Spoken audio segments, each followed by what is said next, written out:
Hello and welcome to another week of the Professor DW podcast.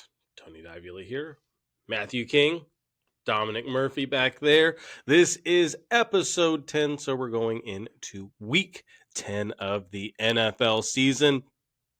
This week was a pretty good week as far as contestants are concerned. Games, probably not so good this week. Lots of upsets, so it made it pretty interesting as far as picking went for a lot of these games, with a lot of upsets coming in. We're both upset. We'll just both your hosts are upset. One should be a little more upset than the other. Yeah. Not sure which one, though. Yeah, it depends on how you look at upset based on the season, or it's one game, but it's a game we should have won. Yeah, for sure. Anyways, moving on to the players or the people that entered in this last week that really did well. It was over before the Monday night game. Two people were already set at the top two. Everybody chose Dallas for some reason. I was one of those, but they were already set and locked in, so they had already sealed the win by the Monday night game, and that was Lori Money and Kelsey Hergert. In the end, it ended up going down to the tiebreaker, which they both went very, very low on the field goal yardage. Kind of comically low on the field goal yardage. 180 was one guess. The other was 652. 652 was by Kelsey Hergert. So she takes the number one spot this week. Kelsey Hergert is the champion this week of it, and Lori Money will finish in second. So still, we've got two new entrants into the exclusive postseason tournament for Professor DW. Yeah, it had been a few weeks where we've saw someone at least block out a spot, and this week two new entrants. Not only was the top two locked, and we already knew Kelsey won going into Monday Night Football. So again, that Price is Right rule, people shoot for it. However, sometimes you got to shoot a little bit higher than you normally would get comfortably. It's a new tiebreaker, so people are still getting adjusted, but you can tell that there's a group of people who just want to play it safe and a group that are trying to actually nail it to try and get that double money if they get the opportunity to do so with their picks as well. And unfortunately for Lori Money, she was the new one to come down, and she started off with $1, and then Kelsey got her with the $2 bid with the fourth pick there. And the overall total was $16.25 if you're interested. So a little bit off on the guess there. But hey, still gets in, doesn't really matter. Beat the professor again. So $27 is going the way of Kelsey Hergert and the professor. Rough week. Horrible. One of the worst weeks we've ever seen from the professor with 5. The fact 5, and if you look at some of the games for last week, I mean, you had some layups. Professor took Baltimore over Miami, easy. Professor took the Chargers over the Titans, easy. The Rams over the Saints, easy. That's 3 games That's right 3. there that are There's absolutely 3 layups. So only 2 of the other games the Professor got right. So just a really, really just awful performance from the Professor this week. The Falcons, I think the professor doesn't enjoy the Falcons anymore. The roller coaster ride is too scary, and he might be off of that track now because, wow, to lose off of a PAT miss and not force overtime with their second kicker that was supposed to be better than the original one, and now they've cut him and now signed a new kicker. So it is a wild time to be a Falcons fan. And that's not even the most heartbreaking loss the Falcons ever had to the Patriots. No, it's not. 28-3. Rough. And yet this one finishes runner-up. So that is, just unbelievable. I'm sorry, Falcons fans, and good thing we're sending them over to Europe for this week. Yeah, the Germany can have them and watch that train wreck. That was brutal. There were a lot of upsets. Carolina beating Green Bay. We didn't talk about that one. That NFC North division just had a wacky weekend with, again, Green Bay losing, Minnesota beating Detroit, and then Chicago and Cincy in the fourth quarter only being good, and a wild finish there with the Bears winning. Still the best game of the week, I think you can say. The Bills Chiefs was fun Yeah. ish in a higher level of football way, but that game was just utter chaos between the Bears and Bengals. That it was. All right, so there are this week's everybody that got into the exclusive postseason tournament, and that is if you get in, you have a chance to win the grand prize, the Ticket Bonanza. You get 2 tickets to the Seahawks, Mariners, Kraken, Rainiers, Storm, Sounders, and Emerald Downs. So 2 tickets and all of those in season. That is what is on the line. That, and you can win $27 because let's face it, the professor is terrible at making picks. Sorry, DW. Sorry. I'm not sorry. Get it together. All right, so let's break down who the professor has this week. This is the professor sends us our trusty email every week, and going to start off with the Thursday night game, Denver and Las Vegas. The professor is taking Denver. I agree. Yeah, I was all in on Vegas last week against Jacksonville. They went for 2. I respected that they didn't get it. Brock Bowers, though, being back is a game changer for them. Their offense looks much better. But yeah, Denver's defense is just too good. And I think Bo Nix is going to have a pretty big week, too. So I agree, Denver. That and Vegas just traded away probably their best actual wide receiver in Jacoby Myers. So what do they have left? Jacoby Myers and best receiver should not be said together on any team. On that team, he was probably that's the sad part. Sad. Anyways, so and then moving on to the game, as we mentioned, in Germany, Indianapolis, and Atlanta. Professor's taking Indy. I agree with that one. Indy didn't look good in their last game, so I think this is going to be a bounce back, and a bounce back very strongly for the Colts in this one. I think this is the best running back matchup maybe imaginable in the league this season. Jonathan Taylor against Bijan Robinson. But yeah, last week was the good Falcons if you go with the every other week. So yeah, this week we're getting the bad Falcons. I think the Colts bounce back from that loss to the Steelers. I think they take all the pressure off of Daniel Jones, just run the football and get the job done. Kind of like we saw the Niners do against Atlanta a few weeks ago. Yeah, that might be the case there. And hey, you never know. Maybe the professor will show up at that Germany game. Yeah, there you go. All right, our next game is going to be the Bears and the Giants. Professor's taking the Bears. I'll take the Bears too, ?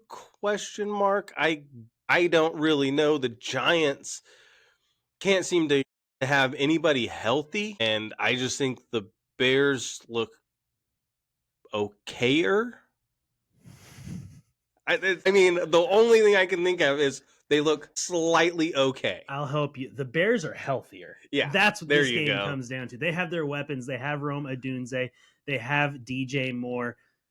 The Giants just seem to lose a new player every week. Tyrone Tracy didn't even look good last week. Devin Singletary looked much better. I think this game's close because I think the Giants have a better defense. But yeah, I think Chicago gets the win. I just think when it comes down to health, Chicago is much healthier. And the Giants do have a better defense than Cincinnati does, so that should be a more competitive game, but I still agree with the professor in taking the Bears. All right, the next game is Buffalo and Miami. Buffalo. Bills big. Done. All right, so moving on, Minnesota and Baltimore is the next game, and the professor is taking Minnesota. He likes what he saw from the young quarterback in that one. He's taking Minnesota to beat Baltimore. I don't know. Lamar Jackson looked good, looked rested, threw for 4 touchdowns, didn't use his legs a whole lot. I think Baltimore gets the win in that one. Yeah, I agree with you, Tony, not the professor. I think Baltimore. I told you that I still think Baltimore wins this division. This was weeks ago before Lamar ever came back. Minnesota looked good. They got a big win over the Lions, but those teams always play each other close, so I don't know how much we can really put on that. JJ McCarthy looked okay, but I just think the Ravens are a much better team. I think the Ravens are starting to get healthier. I think they get the job done. Next game is brutal. If you're a fan of one of these teams, I'm sorry. The Browns and the Jets. Yikes, yikes, yikes, yikes, yikes, yikes, yikes. Jets just traded everybody good on Yeah. defense. I don't know what this defense is. I don't know what their offense is. Professor's taking the Browns. I guess the Browns. Jets, Jets are bad. Browns are bad. They're not even okayer. They're just not good. Browns, I guess. I'm going to take the Browns because I think people are happier in Cleveland, which is wild to say. Wow. Judkins, I think, is a freak. I think he's going to be a really good running back for a long time. And like you said, the Jets just traded Sauce Gardner and Quinnen Williams today. Yikes. Brees Hall's not happy. Garrett Wilson's not happy. I have too much writing on this game, by the way, for our office bets. Points. I want points, but I think Cleveland gets the win. All right. So Tampa Bay and New England is the next game. This is one that's toss up. Professor's taking Tampa Bay to beat New England. I think New England's going to win this one. I think New England is looking very, very, very good. Tampa Bay is coming off of their bye week. But how healthy are they is the issue. They've dealt with the receiver injuries all season long, but who's going to be there? Who's going to be the competitive force for the Tampa Bay Buccaneers? I think New England's defense is really, really good, and their offense is starting to click. So, me personally, I'll take New England. I'm taking Tampa Bay. I think New England's been flirting with disaster against bad teams. They really haven't played anyone good outside of Buffalo. I think Tampa Bay wins this one. I think it's going to be a good thing for New England. They'll get that opportunity against a good team, and I think they'll come back better. So I'm not selling stock on New England. I just think Tampa Bay is getting healthy. It sounds like Buck Irving's going to be back. Emeka Egbuka had that extra week to kind of rest. So I think Tampa Bay gets the job done. That bye week, I think, really helps them out. All right. Professor taking Tampa Bay. We'll see. All right. Next, Carolina and New Orleans. And the question here is Carolina good? The move for Rico Dowdle was great. I mean, he is going off this season as a running back number one, probably be most improved player in the league, probably because wow, he's having a good season coming in for those 3 games that he's really run. New Orleans, bad. They just traded probably their second best, their fastest receiver in Shaheed. So I think Carolina wins. Professor thinks Carolina wins. They also traded a lineman, did the Saints today. Yeah, I think Carolina wins. Rico Dowdle, where did he come from? I mean, I had never heard of the guy, and he comes out here and he's just running loose. I don't know if he was a rookie. Did he come from the Cowboys? Oh, I didn't even know that. Whoops. Yeah, Carolina, I think, is a solid team. I don't know if they're a playoff team, but they're taking steps towards that. Their defense, pretty solid. They're opportunistic. Yeah, I think Carolina gets the win. I don't want to talk about the Saints too much. No. All right, moving on. Next game is Houston and Jacksonville. Professor's taking Houston over Jacksonville. I'll take Houston over Jacksonville. Even if CJ Stroud isn't available, I'll still take Houston over Jacksonville. I'm just not a fan of the Jags. I'll just go out and say that. I don't think they're that good. And then now Travis Hunter is on IR. Their big, supposed to be everything, amazing rookie that can do anything and everything is now hurt. I just don't trust Jacksonville at all. So I will agree with the professor and go with Houston. I have a caveat on this one, which again I know we don't get for DW. If CJ Stroud plays, Houston wins. If he doesn't, Jacksonville wins. Houston just can't run the football at all. I mean, Nick Chubb and Willie Marks, Woody Marks, whatever his name is, they can't get it done. They just settled for 5 field goals against Denver. They couldn't get the ball in the end zone. The defense is really good, but I just think Trevor Lawrence will end up making a couple of plays that'll get the job done. Jacksonville, again, they beat Kansas City, so there's something in there where they can be a cape. So if Stroud is out, I'd take Jacksonville. Stroud plays, I'll take Houston. I'll probably wait till tomorrow to fill out to get any sort of injury information on that one. Moving on. All right, next game up is Seattle and Arizona. Professor's taking Seattle. I'll go with Seattle as well. Arizona did just beat the Cowboys, but that isn't saying much. This is a much can't be enough muches after that better defense than the Cowboys. Jacoby Brissett was told that he's still a backup, even though he's the better quarterback on the team, which is wild. So yeah, Seattle all day, every day. Yeah, I'm taking Seattle here. It's crazy to think that the Seahawks beat the Cardinals on a last-second field goal the first time they played, because I really don't think these two teams are close in terms of talent. Seahawks roll in this one. Sam Darnold looked incredible on Sunday Night Football. Seattle, I think we always talk about the most impressive win of the week. It's got to be Seattle from this last week. They absolutely dominated from start to finish against Washington. Arizona, yeah, you got the win over the Cowboys, but you need a couple of big turnovers, and I just don't think Seattle's going to turn the ball over like that, and they are going to force turnovers. And like you said, Kyler Murray's back, which, as crazy as it is to say, that makes the Cardinals worse that their starting quarterback is back. So give me Seattle. Moving on. All right, up next is going to be San Francisco and the Rams. Battle of California teams. Professor's taking the 49ers. This is one of those toss-up games. I think I'm leaning the Rams' way just because I think their offense is a little bit more stable and probably a little bit better. The Niners have so many injuries on offense and defense that who knows who's going to be there, but they keep on winning games. But I just think the Rams get the win there. I'm taking the Rams too. These two teams met on Thursday Night Football a few weeks back, and the Niners stunned the Rams. However, the Niners have just continued to get more banged up on defense. Kyron Williams had a huge game in that matchup, despite having a big, costly fumble late. However, no Fred Warner still just worries me. The Rams seem to be clicking at the right time. I'm going to take LA. I think them and Seattle might be the two best teams in the NFC. All right, moving on. Up next, Washington and Detroit, and the professor is taking the Commanders. Oh, here we go. Yikes. I think Detroit coming off of this loss, you see how they bounced back. There was that week one blunder that they put up, and then they came out mad, and Washington is going to be playing Mariota. I don't see how Washington wins this one. I think Detroit is going to win massive in this game. Yeah, Detroit, without question. This is where DW just goes off randomly, and I start losing all respect for him.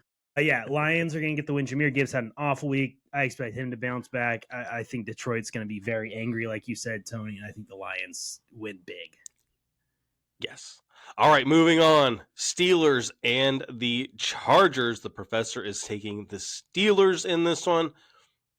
I think I agree. The Chargers are good, not great. Same with the Steelers. I just think the Steelers get it done here for some reason. I'm just leaning the Steelers' way. I feel like these two teams are just playing against one another. I don't trust either of them. I like both their quarterbacks. I think they've made an okay stride in their ground games. They're running the ball all right. Oh man, this is a tough one. I'm going to take the Chargers. I think the best Chargers beat the best Steelers. However, will you get the best Chargers again this season? I have no idea. So good luck with this one, coin flip, but I'll take the Chargers, I guess. All right, so we're split on that one. And then the last game of the week, Green Bay and Philadelphia on Monday night. Professor's taking the Cheeseheads. I'm going to let Matthew start this one. All right. Well, I have told you, Tony, off air how this game's going to go. The Packers are going to win. They're at home at Lambeau Field. They're coming off a demoralizing loss. Philadelphia is coming off a bye week. Everything says that the Eagles should win this game. This is a game that the Packers are going to win, get everyone's hope back up, and then they're going to lose to the Giants next week. That's just how the Packers have played this season. I think they're going to be able to run the ball all over the Eagles. Josh Jacobs, expect for him to have a big week. If you have him in fantasy football, first of all, he should be starting every week. So get him in. The loss of Tucker Kraft really does hurt in both the pass game and the run game. Very good blocker. Christian Watson's looked pretty good, though. Can extend plays down the field, so it gives them some sort of deep threat. Green Bay's beat up, but again, everything says the Eagles should win this game, which means the Packers are going to win and get everyone back excited before breaking our hearts yet again.